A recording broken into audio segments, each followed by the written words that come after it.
Sharon Stevens wrote the script for a documentary film, New York Central College, A Beacon on the Hill, and she and Melanie Arnold were the co-producers of the documentary. Sharon is a volunteer public access videographer for Charter Communications, and Melanie is public access coordinator at Charter Communications, as well as being a lecturer at Ithaca College and Tompkins Cortland Community College. Mary Kimberly is the Village of McGraw municipal historian. Her husband, Carl, as president of the McGraw Historical Society, worked with Sharon and Melanie for 2 years until Carl's death in 2016.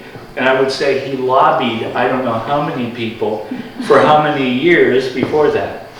Mary then stepped in to help Sharon and Melanie finish the film that Sharon and Mary previewed on February 15 for curators at the Smithsonian Institution's National Museum of African American History and Culture. Beacon on the Hill goes to the Smithsonian.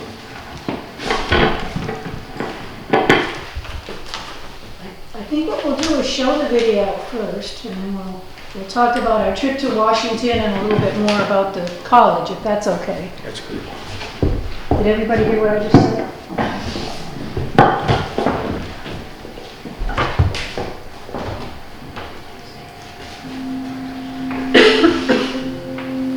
For a decade before the Civil War, an educational institution existed in a small rural central New York community.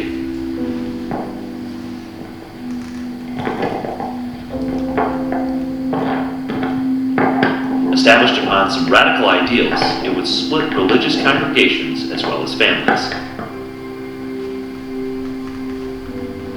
It would push abolitionists to examine the limits of their convictions.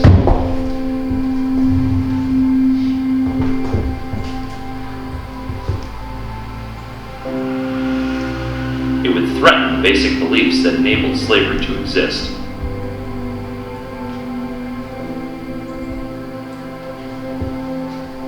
And it would ultimately test what happens when ideals encounter everyday realities.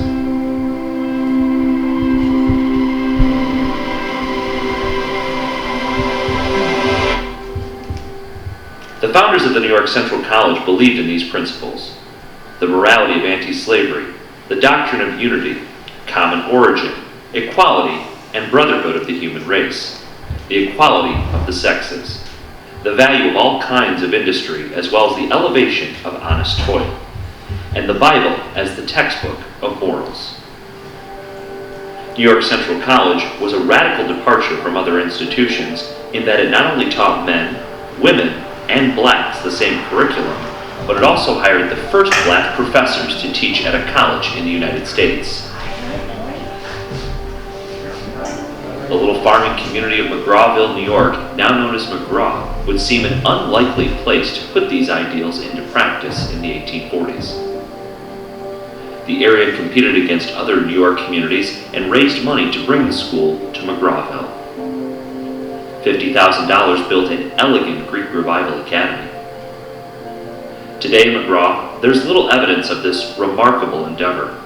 There's a small cemetery on the quiet wooded hillside where some students, black and white, are buried side by side. But the beautiful building is long gone. However, a small local organization is helping to keep the memory of the school and its ideals alive. The McGraw Historical Society and the McGraw History Room are helping to preserve this important legacy. Here, all that is left of the New York Central College is an elegant 20-foot banister where undoubtedly the hands of the college's 1,000 students once lingered. The story of the Central College starts with controversy and turmoil, as well as high ideals. It's a bigger story than just upstate New York. It really has its origins in disputes within many Christian denominations over the issue of slavery. By the 1820s, the Baptists are one of the largest denominations in the country, particularly growing rapidly in the South. But when you start to get calls from radical abolitionists in the North in the 1830s for immediate abolition, this becomes a problem. Because the Northerners say, you know what, we can't go out and spread the good news, spread the gospel, if you're a slaveholder, because you're not a true Christian. We also can't take your money for missionary projects because it's tainted money, it's blood money. And so that's where we get the American Baptist Free Missionary Society, because what they mean is they're going to go out and spread the word of the gospel, but they're not going to allow slaveholders to participate, and they're not going to take their money. What's interesting to me is that the Baptists are part of a larger phenomenon known as come-outer churches. And so a come-outer sect is a kind of a Christian separatist group that denies fellowship with slaveholders, basically. And it's not just the Baptists. The Presbyterians, Quakers, Lutherans also have come-outer sects. They publish their own Bibles, their own religious texts. And what they realize is that in order to promote human equality, African Americans need to be educated. And so they start getting interested in educational projects. So in this period, say circa 1840, 1850, opportunities for black education in New York State were necessarily limited. There were public schools that were open to blacks, but that wasn't consistently so. Some school districts would, or most school districts, if they were integrated, would have black students in separate classrooms, if not separate buildings. So that was the standard at that time. The black schools that had been set up, oftentimes were set up either by white philanthropies or church groups, or by black civic leaders themselves. But they struggled. There was an active opposition in the white community to aspects of black citizenship. So for instance, in 1847, black suffrage was banned in the state of New York by referendum. That is a popular vote. It's one of the contributing factors to the founding of Central College, actually. A student named George Ritchie at Madison University, which is today Colgate University, wrote an editorial opposing this decision, and he was expelled from school as a result. And he became an active leader in the American Baptist Free Mission Society, which was the organizing body that helped lend its support toward the founding of Central College. At the McGraw History Center, a fragile piece of this can still be seen. It's a bound book of newspapers called the McGrawville Express. The dates of the newspapers in this weekly were 1847 to 1850, right at the time that the college was being talked about, planning stages, actual construction. In particular, I've got it open to a page dated November 25th, 1847, and it talks about the institution, public meetings being held. And this is where the American Baptist Free Missionary Society met with individuals in McGraw and individual backers of the planned institution. And it goes into quite a lot of detail about why McGraw had been chosen for the location, and then it made plans for the construction. It's worth noting on that building, which if you look at those old pictures, is clearly the biggest thing going in McGrawville. It's a huge symbol, I think, of a number of things. On the one hand, it's this beautiful Greek Revival building, which is kind of an homage to classical ideals and to knowledge. And on the other hand, it's a huge kind of beacon for this project, that this wasn't going to be a subtle thing, that they weren't going to be educating people in secret. You know, a lot of the black schools that were operating at this time were forced into really unsavory locations, like above a factory floor and places like that. But here was an institution where students were going to study in as elegant a building as you would find on any college campus in that period. So they wanted to really put their money where their mouth was, and have a building that was just worthy as their ideals. Following the discussion to establish the school, the hard work of organizing, raising funds, and finding a location ensued. This was the point that many other attempts to establish schools failed, but the American Free Baptist Missionary Society was able to marshal the forces of some powerful and wealthy patrons. Since New York Central College was to be open to both races, support for the school came from several prominent and wealthy abolitionists. Abolitionists like Frederick Douglass, William Lloyd Garrison, Gerrit Smith, Horace Greeley, Wendell Phillips, Henry Ward Beecher, and New Hampshire Senator John P. Hale. Obviously, one of the reasons we are so interested in Central College is its admission of black students. But the hiring of black professors was taking that ideal of intellectual equality to the next level. It's hard to overstate how significant that was, because even Oberlin, which was the exemplar of integrated education at this period, did not hire a black faculty member until 1948. That was really significant at the time, and looking back on it, it was monumental, because it showed that not only were blacks qualified to learn alongside whites, but the fact that they could teach suggested they deserved an equal shot at that authority that comes with being a teacher. And the black faculty that they were recruited, that they managed to recruit, Charles Reason, George Vachon, and William Allen, were some of the most respected and renowned African Americans in the entire nation. So these were premier intellectuals. So I think it makes a powerful philosophical statement. It's also kind of a practical move to provide an outlet for these professors who had this amazing education, who could teach Greek, who could teach Latin. Professor Charles Reason has the distinction of being the first black professor hired to teach at an integrated American college. He was born in New York City to West Indian immigrants and attended the African Free School. He specialized in math and became an instructor at the school at the remarkable age of 14. Reason went on to study at the New York Central College and pursued a career in education to refute the idea that blacks were not up to the task of teaching. In 1849, Reason was hired by New York Central College as a professor of mathematics, literature, and French. He left the college in 1850 because of dissatisfaction with the president of the college. Reason was a distinguished academic and remained politically active while lecturing and writing.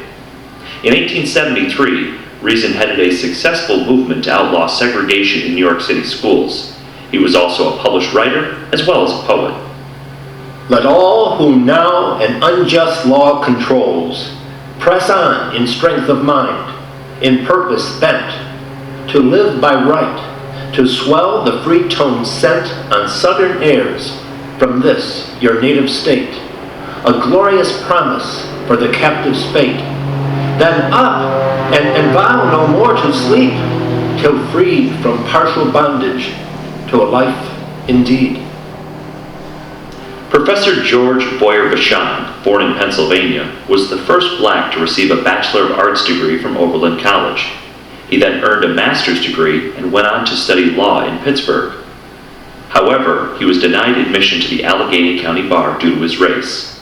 In 2010, to right a wrong committed over 150 years previously, the Supreme Court of the state of Pennsylvania ordered that George Boyer Vachon be posthumously admitted to practice law in that state.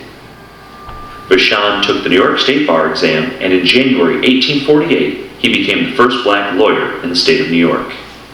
Vachon opened a law office in Syracuse, New York, and in 1853 was appointed professor of Latin and literature at New York Central College, where he remained for 3 years. Upon leaving New York Central College, he became principal of Pittsburgh's black public schools. He was appointed the second black president of Avery University and held teaching positions at Howard and Elkhorn universities. Vachon remained committed and active in causes of equality his entire life. Vachon stated that the black man may have been the occasion of the Civil War, but he has not been its cause. The white man's oppression of the Negro, and not the Negro himself, has brought upon the nation the leprosy under which it groans.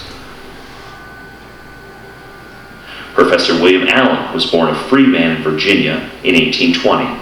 Orphaned at a young age, he was adopted by a black couple who maintained a store at Federal Fort Monroe. Allen's education was interrupted when the Nat Turner Rebellion in 1831 led to the closure of all schools for free blacks. However, abolitionist Gerrit Smith helped finance Allen's move to the North and attend the Oneida Institute of Central New York. He later graduated in 1844, but despite his degree, he was unable to obtain a professional position. That any man having the slightest tinge of color should aspire to such a position, I soon found was the very madness of madness.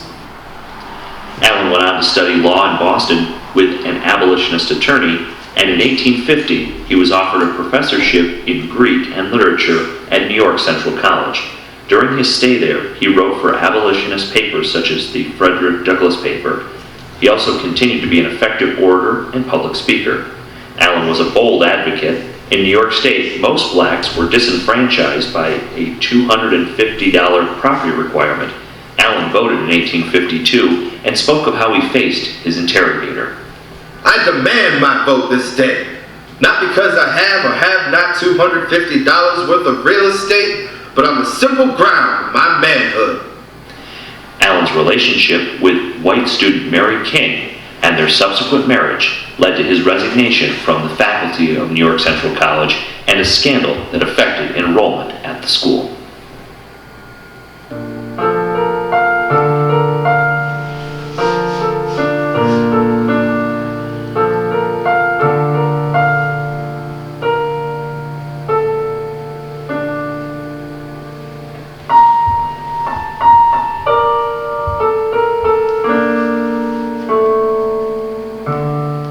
New York Central College sat on 167 acres, about a quarter of a mile from the center of McGrawville.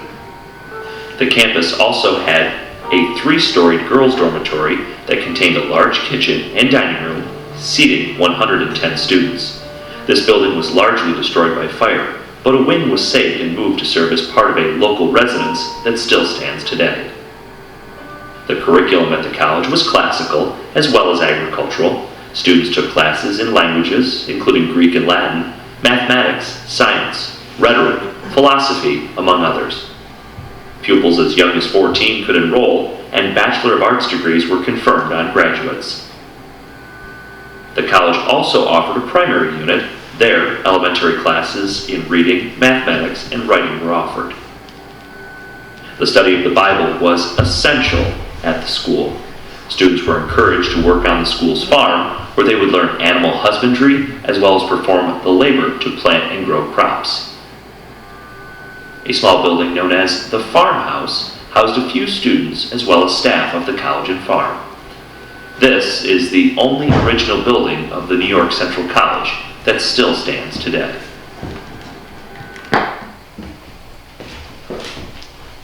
The student body of the New York Central College was as unique as the school itself.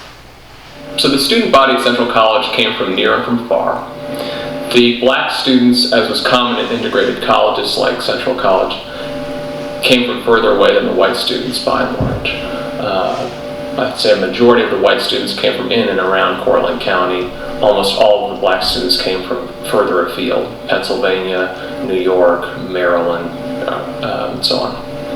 There were about 1,000 known students at Central College before the Civil War, and some of the black students were actually recruited from Canada or from mission fields in Haiti or in Africa. So it was drawing a pretty remarkably diverse population.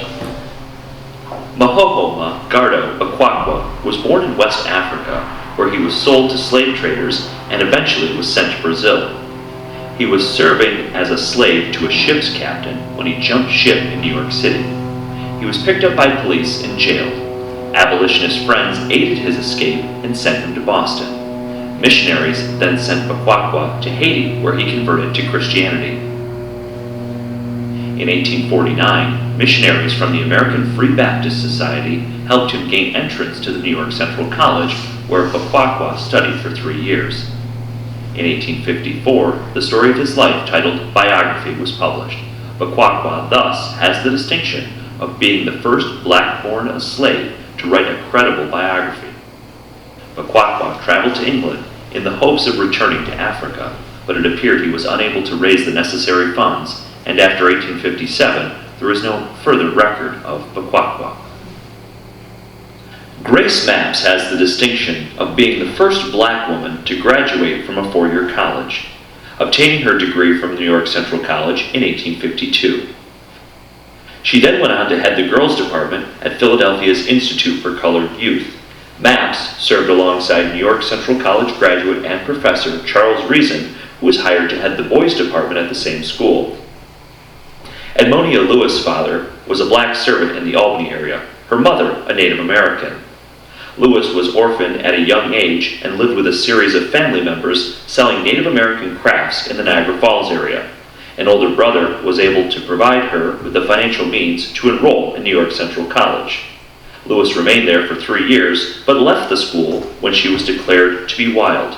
Lewis then enrolled at Oberlin College and began her studies in art. In 1864, Lewis moved to Boston and apprenticed with a sculptor, where she exhibited a special talent for creating busts. Her clients included some of the most prominent abolitionists of the day: John Brown, William Lloyd Garrison, Union Colonel Robert Gould Shaw, as well as Henry Wadsworth Longfellow. Lewis was able to sell her sculptures and financed a move to Rome, where she spent most of her adult life. Lewis had a very successful career in Rome, selling her work for large commissions and mounting several major exhibitions. General Ulysses S. Grant was one of the prominent people who sat for a bust in her Rome studio. Today, the works of Edmonia Lewis may be found in museums like the Smithsonian and private collections. Sisters Mary and Emily Edmondson were 2 of 14 children born to slave parents in Montgomery County, Maryland. The sisters, along with 4 of their brothers and 77 other slaves, attempted to escape bondage on a ship bound for Philadelphia. The ship was captured, and they were sent to New Orleans, where they were sold into slavery. Their brothers were able to earn money and bought freedom for their sisters.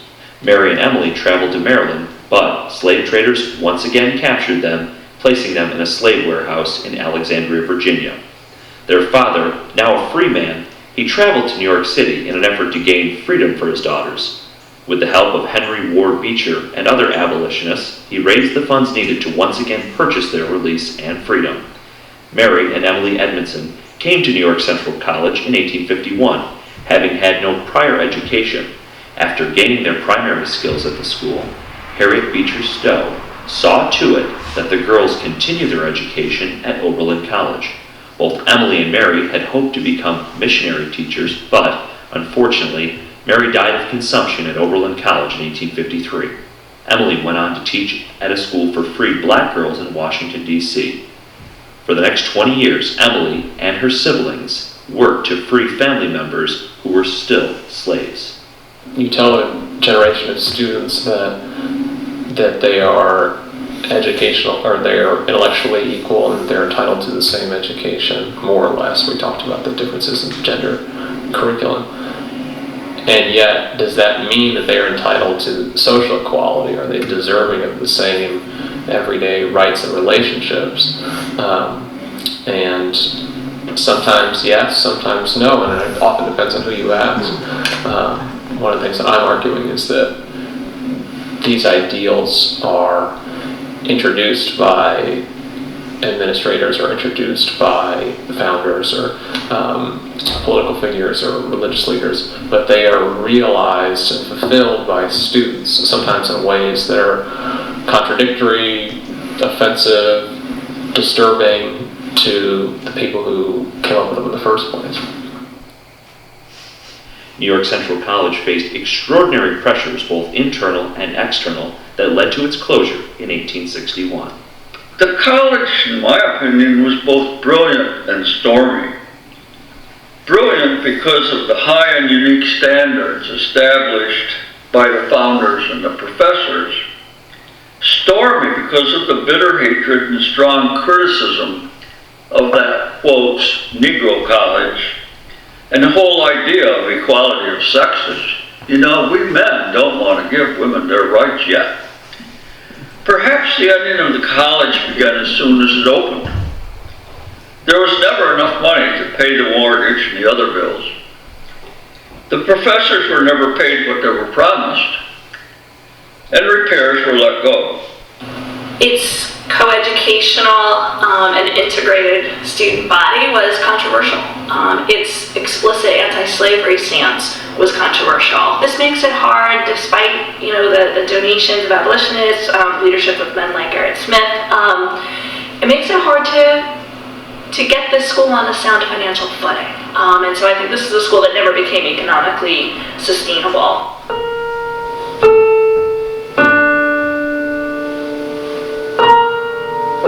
Catherine Hansett wrote some articles or a little booklet about the smallpox epidemics.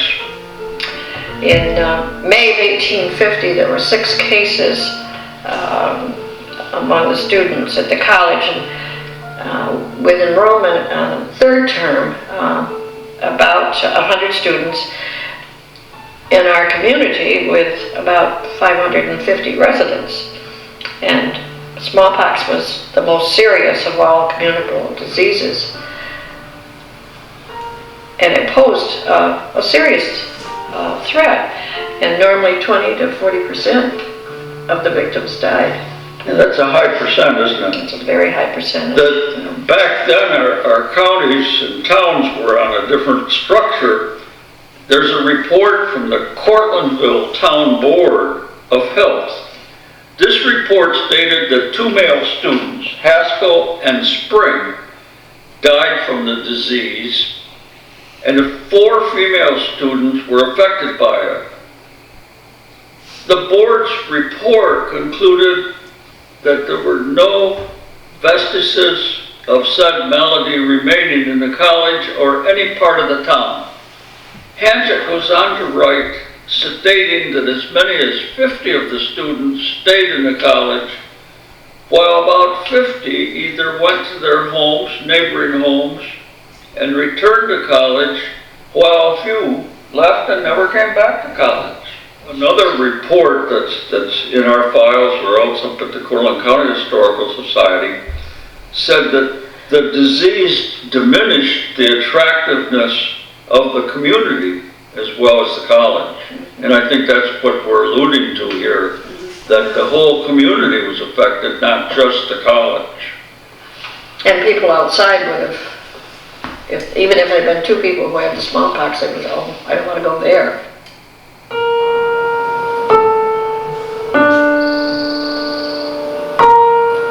The coffin was borne by those only who attended the sick and set down some distance from the unfinished grave, while we all stood nearby. 'Twas a beautiful spot, selected some days ago, and destined for the college cemetery on the brow of a hill overlooking a delightful country, a village, college, and buildings. The sunlight was on a misty hilltop, the music of birds and stirring leaves in the bordering wood. The sound of moving waters below us and the mournful pealing of a bell, these together mingled with the voice of our president in solemn speech and earnest prayer, as he touchingly alluded to the circumstances under which we had met, made it indeed a strange and affecting scene. As I look around the pale faces of those worn out with weary watching, I knew not what hour might bring to a bed of sickness to many now in apparent health.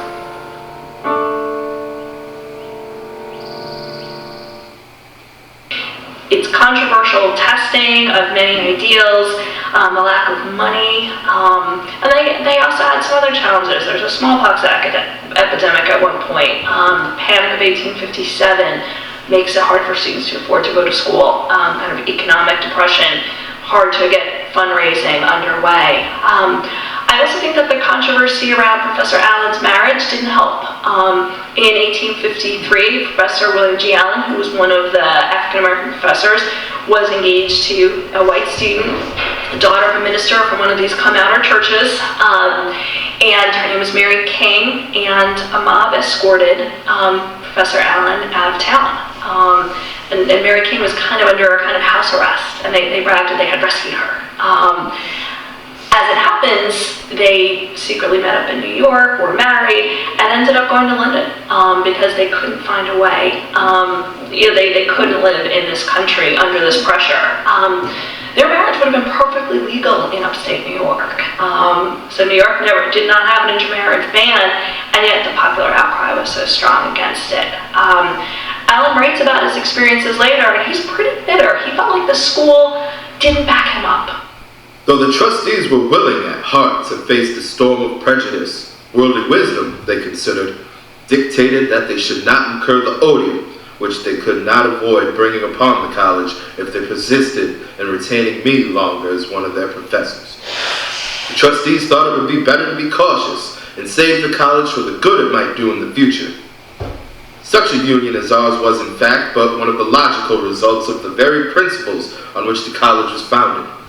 They were now evidently anxious that I should resign, though of course they did not express so much to me in words. They agreed with him in principle, but they didn't think it was expedient when it happened.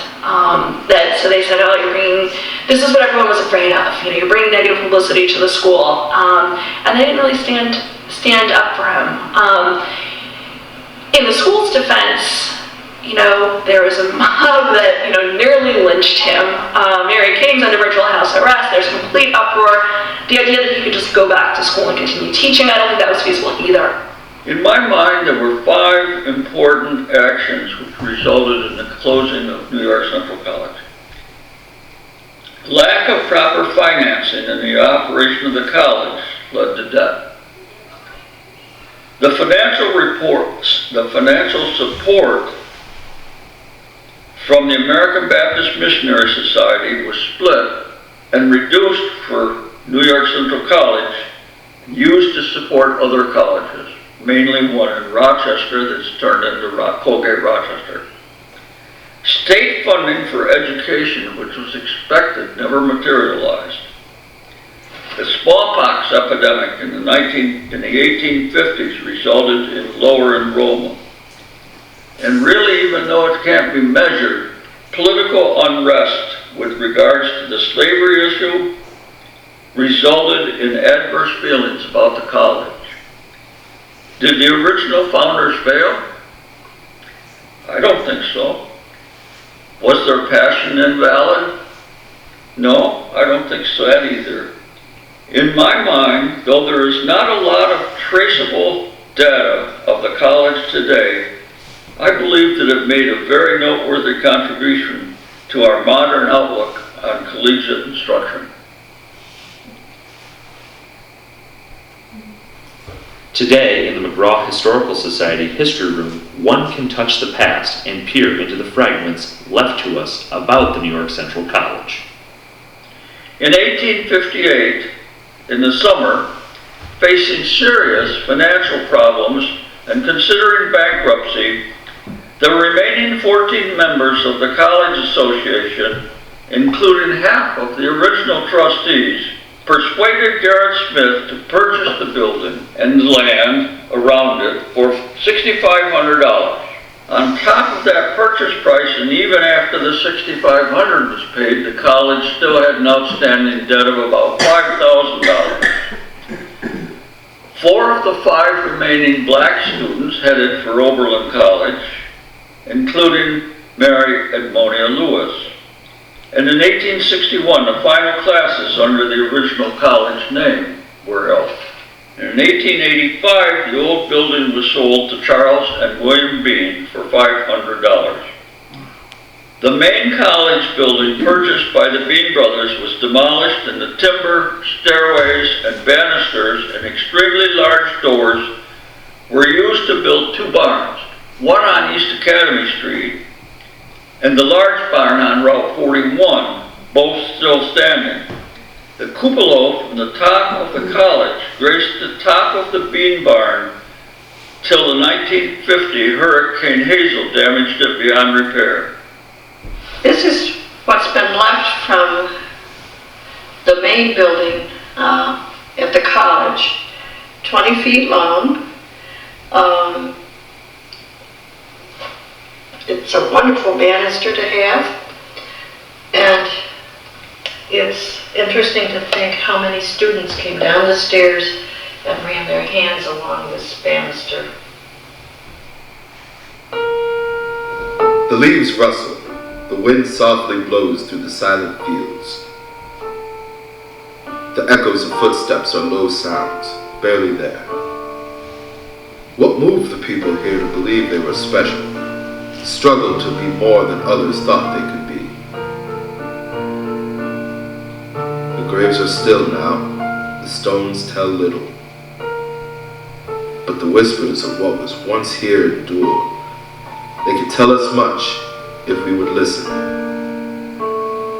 If we would listen.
Sharon and I share our story of going to Washington, D.C. Just hang on to it. If I can do this. We decided to go down in February, hoping that we would have good weather, which we did. And thanks to Bud, we had two contacts to meet with. Two curators who were wonderful, to a couple of, well, I won't call us country bumpkins, but anyways, when Carl had started out thinking about this video, he had contacted the Smithsonian and they said, well, we rather do everything in-house. And we could understand that because they wanted to hold up their reputation of good quality videos. But anyways, we decided we're going to brave it out and take it. We thought it was super great. So Sharon did the driving. We got down to Washington, and the day before our meeting, and the next morning, we decided we had time to go to the new museum for a couple of hours. So Sharon got on her computer and found out there were no tickets available until July of this year. So needless to say, we didn't go to make an early trip to the museum. So we found a couple of other ones within walking distance. And we were carrying two computers, you know, just in case one didn't work, the other was the substitute. And it was cold, so we had winter coats on. We were told what door to come in and who to speak to once we got inside. And the security man said, you sit right down and somebody will be down in a few minutes. Well, a few minutes was probably about 2 minutes. Lady came off the elevator, said she was going to take us upstairs to what, maybe the 5th floor? That was the very top of the museum. Oh, and you could see the Washington Monument. And, oh, it was just beautiful up there.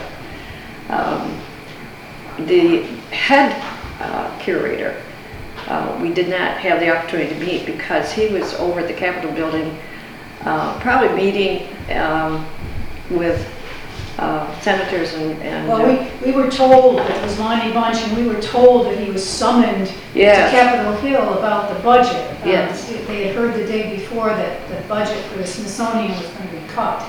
So he was summoned, that's how they put it, to Capitol Hill. But anyways, the two that we met with, the man and woman, were delightful. And I thought maybe they'd do a little research ahead of time, but they hadn't, so they had no idea what this was about. And I watched their faces and I thought they acted quite interested in the video, but we didn't know whether they would accept it or not.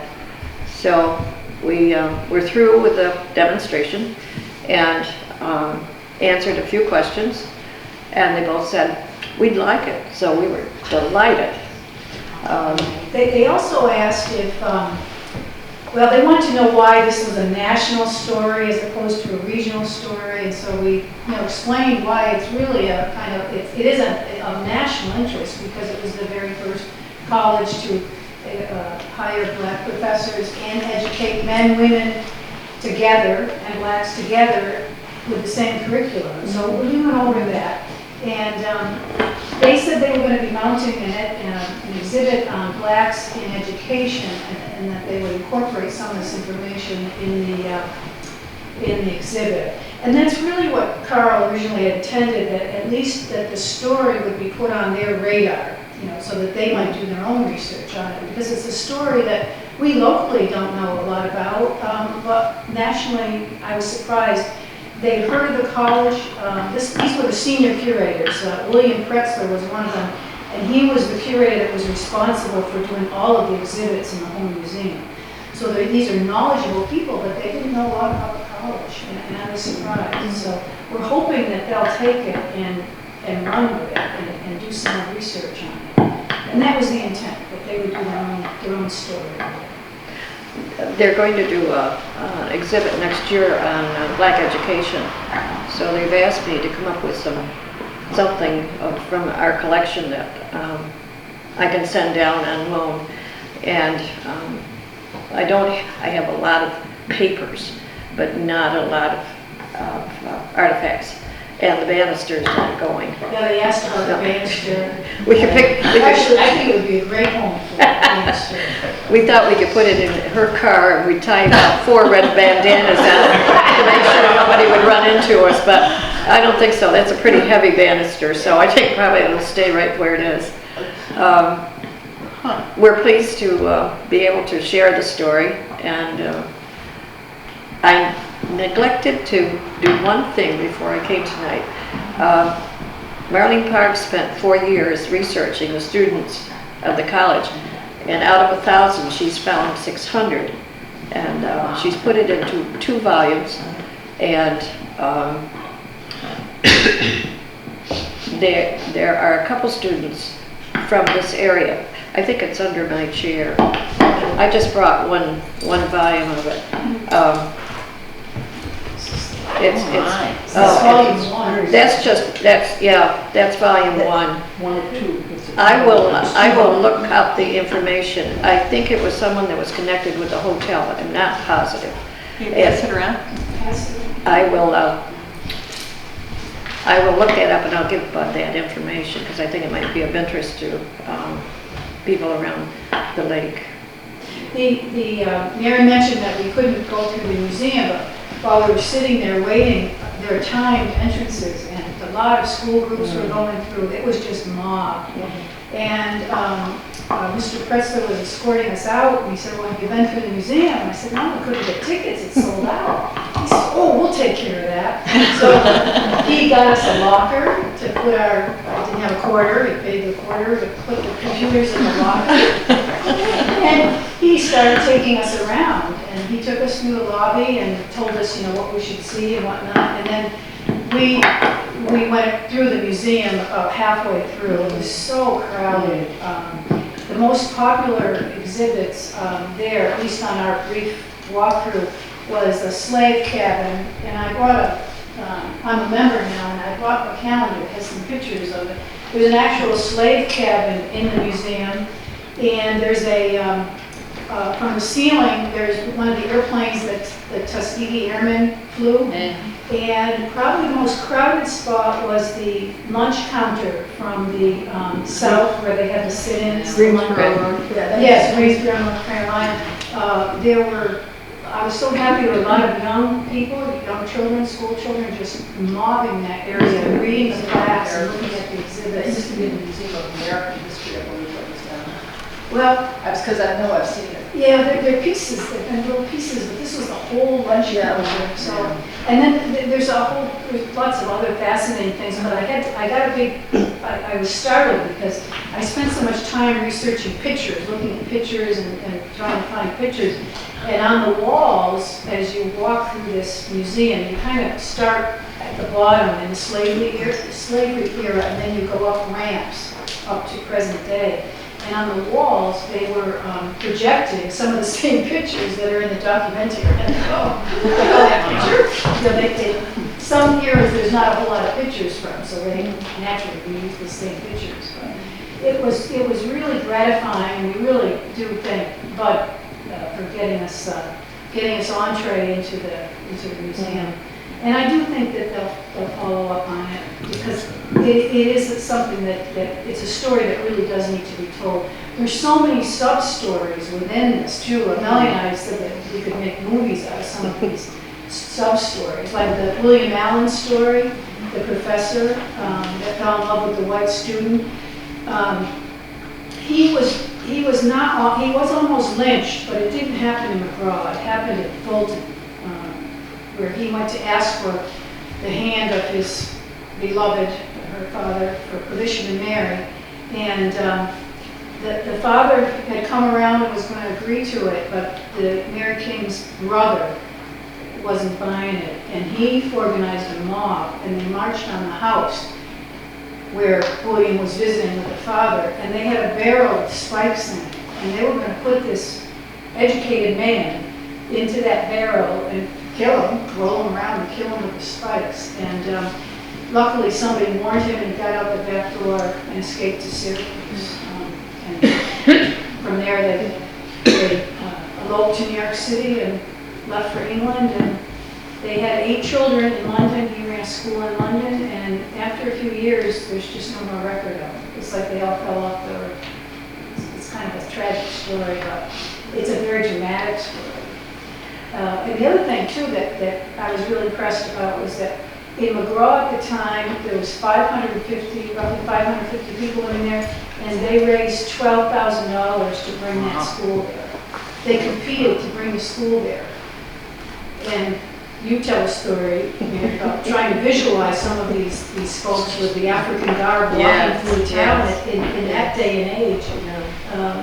But it happened. It was there. We had a lot of, most of the slave ships came into Brazil, and a professor from Toronto brought 2 Brazilian professors down to McGraw, and they wanted to see the cemetery. And Paul Lovejoy had been before. He'd come down by himself, but then when these 2 professors came along, they were students of his, and he wanted to bring them to McGraw. Both of them got interested in a display of cookbooks, and I couldn't quite figure that out, except one of them said, well, Baklava, who was shown, was assigned to a baker in Brazil for a whole year, and that was why they were interested in that. And they had been instructed to learn about slavery and the native Indians, I call Brazilians, because those 2 subjects were not taught in Brazil schools, and the government thought it was very important that the students should learn about their own history. I would highly recommend the museum. It is wonderful. We didn't see enough to say so. And before Mr. Prescott left us, he said, if you come back, we'll give you a couple free tickets. So of course, we're going to have to go back. So they were really very accommodating. They were pleasant. Wonderful. Very interested. They asked really good questions. We were trying to look quite professional. We had sat down in this meeting room way up at the top of the building, and there was a huge screen on the wall, and a young lady came in and she fussed with it, and she couldn't get it to turn on. And so another young lady comes in and she tries it and she couldn't. So we wound up with the computer. Two people huddled around the computer, but it wasn't our fault. No. It was all right. Here, when people are looking at this book, tell folks here how this Marlene Parks, how she happened to. Well, she came in the history room one day and she said, Carl, I've got to write stories about those students. She lives at the western end of Elm Street, and that would have been part of the college property. And she said, you know, I can see that big black man with a white robe and the yellow turban walking around in my front yard. And she said, I've got to tell his story, and I know there's a lot of other stories to tell. That's how she got started.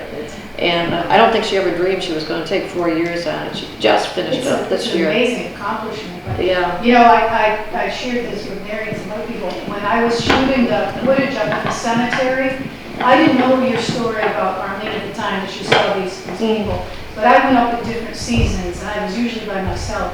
And I had a similar feeling. I didn't see anybody, but I just had a sense that there was spirit there, that they were, that, you know, there was something there. It was really kind of eerie.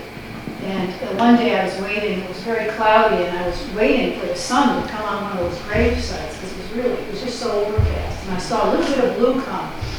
And gradually it came, and then the light came right on this one gravestone. I mean, there was some real eerie things that happened, and I just felt, you know, these people want this story told. They really want people to know about it. It's something that we should be proud of, really, for our area should be aware of it and proud of it. Have you heard of any other similar story as this? I think it's absolutely remarkable, and I can't figure out why. About a college for black and white people. No, this was the first. Yeah, and I mean, have you ever heard of any others though? Well, there are. And it's Oberlin is probably one everybody knows about.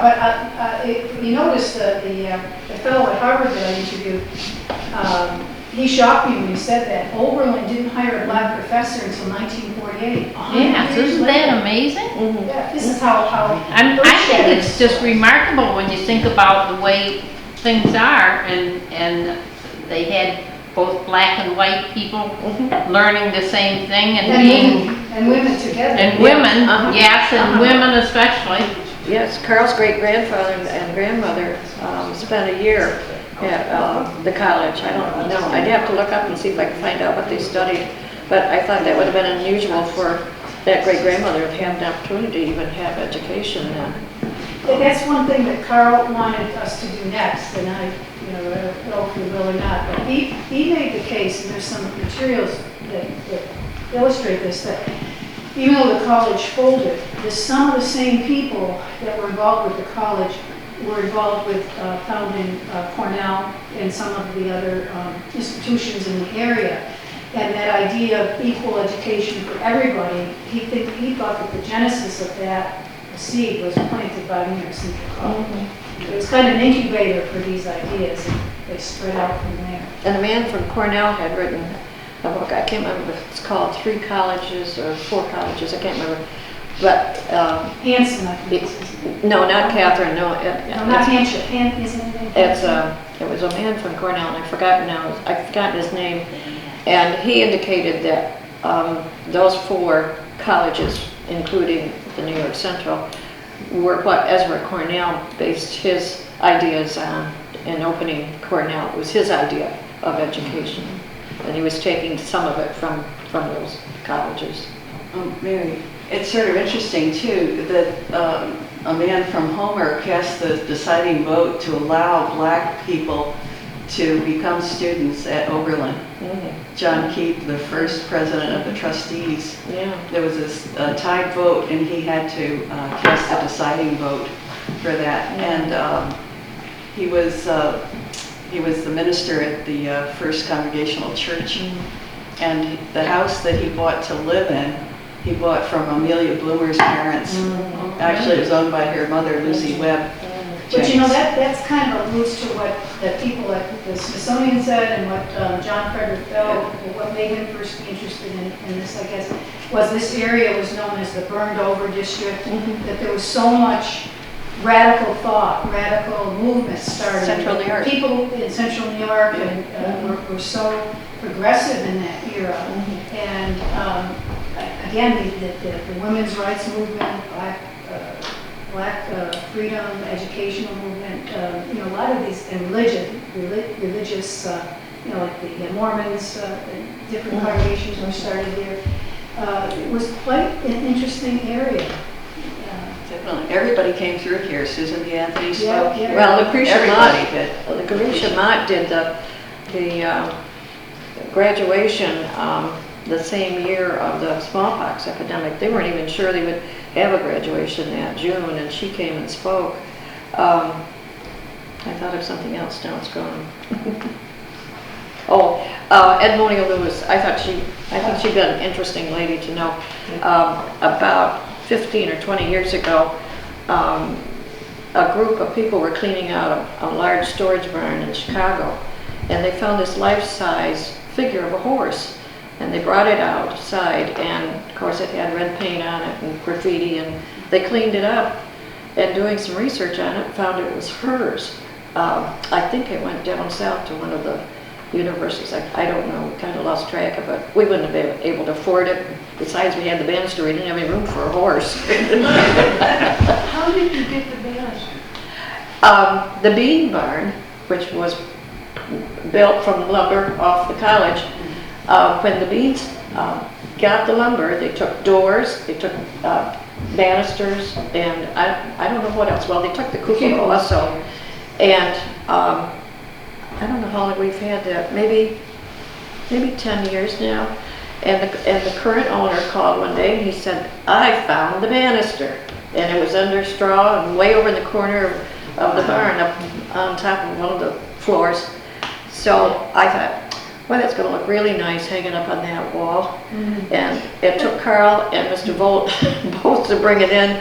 And Carl says, "We're skipping the wall ornament, okay?" It's going on the floor. It's happy. You know, the cupola, it was interesting. I talked to Ina Bean because I wondered if the doors and stairs or some other things still in the barn. And she said, you know, after the hurricane and it blew down, the cupola burned down, she wanted it kind of put back together, but her husband said, "Oh no, it's worthless." And they had a bonfire. Oh, dear. And Mr. Volt really wanted to restore the barn too, but it was going to take a lot of money, and there weren't many grants available to help him out. He got a little discouraged, but it would have been neat to sad. have that barn again. You think about that. Yeah. Is your film available for purchase? Yes, you have. Is your film available I just for found purchase? the information she was talking about the person from Glenhaven. I just happened to I just We got DVDs. Oh my God. Oh, you do have, I can give you one. Once in a Carl didn't want to earn it. Well, you can always donate it to somebody. What you But I want? can get you a DVD if you'd like. Oh, we have to make them one at a time. What, you want a DVD? Yeah, I would, thank you. Okay. Okay. Yeah. Sure. The gentleman from Glenhaven, I just flipped over the page and there it was. Did you find it? I Good. did. His name is James Hathaway Jackson, Glenhaven, New York, 1854 to 1858 is when he lived here. He was born in 1841 in Peterborough, New York. That's where Garrett Smith lived. The son and only child of Dr. James, Caleb, and Lucretia Edgerton Jackson. When he was 8 years old, they moved to Glenhaven, Cayuga County, New York. After attending New York Central College for several years, he went on to 3 other schools, lastly graduated in 1876 from the Bellevue Hospital Medical College in New York City. Wow. That's because he got such a great education around here. That doesn't say that, but I'm just, yeah, that's true. They had Well, we assume that's really they had true. one child, a son named James Arthur Jackson, and he also became a doctor. They ran a successful health resort in Dansville, New York, named the Jackson Sanatorium. And it goes on and talks about a little bit more about the family. I thought it was Johnson or Jackson, but I hadn't taken time. I'm glad I brought that volume. There were some really illustrious people. There's somebody that founded some planet, found a planet Yes, named after his wife or something. And Now, are these books in McGraw at the library? I've got them in the history room. There's 2 volumes. I'm sorry. There's 2 volumes. There's another volume, and Marlene is selling them. But I've got them in the library or in the history room, so you could, if you want. Oh, I'd love to come and start reading them. Okay. Interesting. Okay. You know, the DVD. By the way, James Caleb Jackson was the doctor who started the he wasn't actually the start of the Glenhaven water cure, but he was the second doctor. And he developed something called Granula. Okay? And the Kellogg brothers went back to Battle Creek, taking his ideas. The gram flour he bought to make granula was purchased from New Hope Mills. Oh my goodness. C.W. Post realized that granola was very hard to eat, and so he smashed it up. And you know what it is? Grape nuts. That's what James Caleb Jackson first made at the Glen Haven water cure. Anyway, the Jacksons had several sons. Frederick Douglass spoke several times at the Glen Haven water cure. The dress reform movement was over here. I mean, that's all part of it.